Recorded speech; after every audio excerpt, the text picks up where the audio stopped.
అనగనగా రవ్వలపాలెం అనే ఒక ఊరు ఉంది. ఆ ఊరిలో కాంతమ్మ గారు వారి కుటుంబంతో కలిసి నివాసం చేస్తూ ఉంటారు. కాంతమ్మ గారు ఎక్కువ గయ్యాళితనంగా ప్రవర్తిస్తూ ఉంటారు.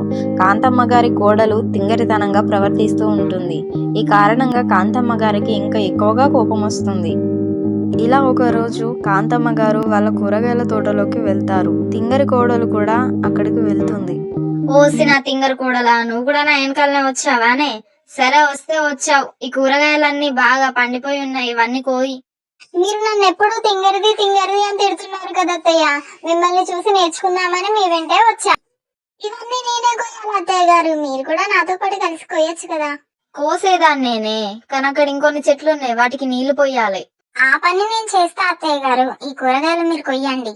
ఓసి నీ తెలివి తెల్లారా. సరే ఏదో ఒకటి తగలాడు. చెప్పిన పని గిట్లా సరిగ్గా చేయకుండా మళ్ళీ ఏదైనా తింగరి పని చేసావో నీ చెంప మీద వాతలు పడితే ఏమనుకుంటున్నావో. ఇప్పుడు చూడండి అత్తయ్య గారు, నేను చేసే పనికి మీరు నన్ను మెచ్చుకుంటారు. సరే ముందు వెళ్ళి ఆ పని చేయిపో. అత్తయ్య గారు నన్ను కూరగాయ చెట్లన్నీ పీకమన్నారు. ఈ పని చేస్తే నన్ను అత్తయ్య గారు మెచ్చుకుంటారు. నేను తింగరదాన్ని కాదు, తెలివైన దానని అత్తయ్య గారు తెలుసుకుంటారు. ముందు ఈ కూరగాయ చెట్లన్నీ పీకేస్తా.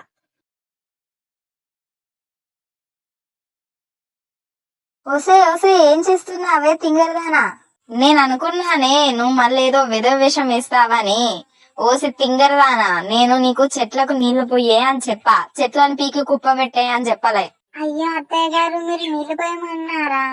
నేను చెట్లను పీకమన్నారు అనుకున్నాను. నువ్వు అనుకుంటేవే, ఎందుకు అనుకోవు? నీ తింగరితనం వల్ల నా తల ప్రాణం తోకకొస్తుంది.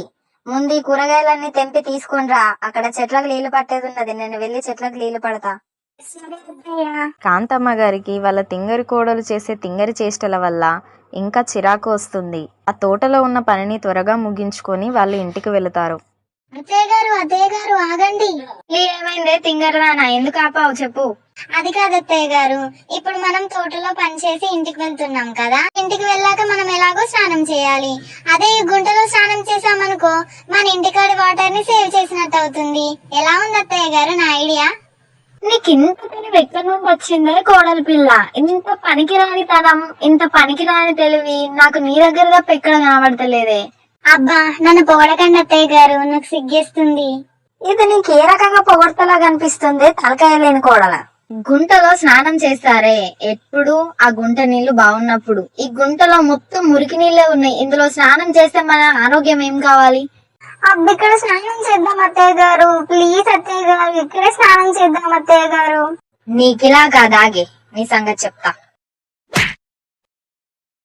అబ్బా అలా తన్నారంట అత్తయ్య గారు. నిన్ను తన్నాలా, కోసి కారం పెట్టాలా?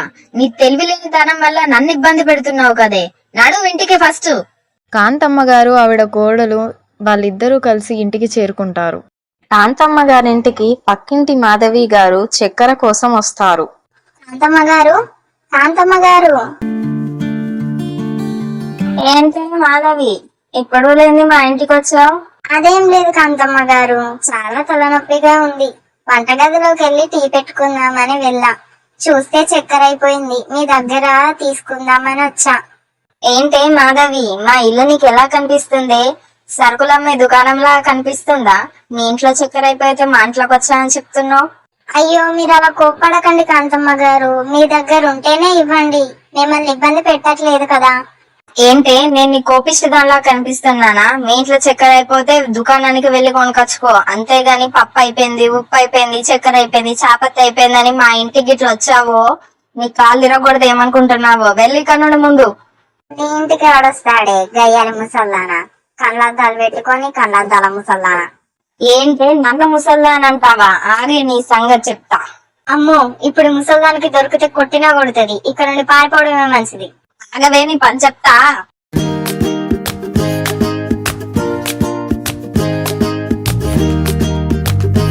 ఇది ఇంకొకసారి దేనికన్నా రాదా? అప్పుడు దీని సంగతి చెప్తా. దీని వెనకాల పరిగెత్తి నా కాళ్ళు నొస్తున్నాయి. పొద్దున తోటలో నుంచి కూరగాయలతో పాటు పండ్లు కూడా తెచ్చా, అవి తిన్నాం ఇప్పుడు. వసే కోడలా, వసే తింగర కోడలా.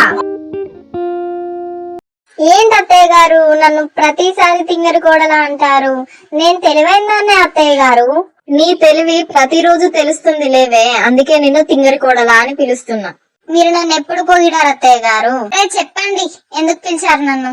అది పొద్దున మనము తోటలోకి వెళ్లి కూరగాయలు ఉన్న పండ్లు తీసుకొచ్చాం కదా అని, ఆ పండ్లు తీసుకొని రా, నేను తింటా. అయ్యో, వాటితో నేను యూట్యూబ్ లో చూసి ఒక కొత్త రెసిపీ మీకోసమే తయారు చేసిన అత్తయ్య గారు. అవునా, నా కోసమే చేసావా అని తింగరి కోడలా? నేనంటే నీకు ఎంత ప్రేమే. సరే పద, వెళ్ళి తిందాం. రండి అత్తయ్య గారు, కూర్చోండి, తినండి. సరేనే, ఇద్దరం కలిసి తిందాం, నువ్వు కూడా కూర్చో. లేదత్తయ్య గారు, నేను ప్రేమతో మీకోసం వంట చేసా, ముందు మీరే తినండి. సరేనే, నువ్వు ప్రేమతో చేసిన భోజనాన్ని నేను ఎందుకు కాదంటా, తింటా. ఈ వంట ఏంటి ఇలా ఉంది? అసలు ఇది ఎలా చేసావు? చేతితోనే చేసా అత్తయ్య గారు. ఈ వంట పేరు వెజిటేబుల్స్ ఫ్రూట్స్ విత్ వేపాకు ప్లస్ గన్నేరు పప్పు. ఏంటి, గన్నేరు పప్ప?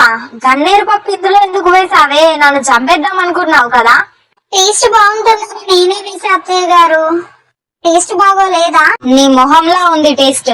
నా మొహంలా ఉందా? అయితే బానే ఉండుంటుంది. తినొచ్చు కదా, ఎందుకు అరుస్తున్నారు?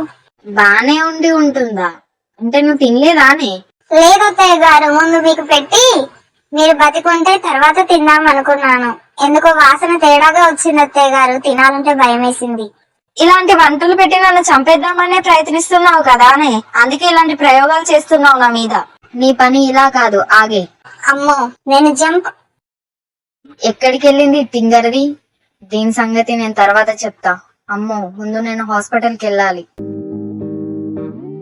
కాంతమ్మ గారి గయ్యాలితనం వల్ల వాళ్ళ తింగరి కోడలు, వాళ్ళ ఇంటి చుట్టుపక్కన వాళ్ళు చాలా ఇబ్బంది పడతారు. ఈ కథ ఇలాగే కొనసాగుతూ ఉంటుంది. మీకు ఈ స్టోరీ గనక నచ్చినట్లయితే లైక్ చేయండి, షేర్ చేయండి. మరిన్ని వీడియోస్ కోసం మన కార్టూన్ టీవీ అనే ఛానల్ ని సబ్స్క్రైబ్ చేయండి. బాయ్ ఫ్రెండ్స్, ఇంకొక కొత్త స్టోరీతో మళ్ళీ వస్తా.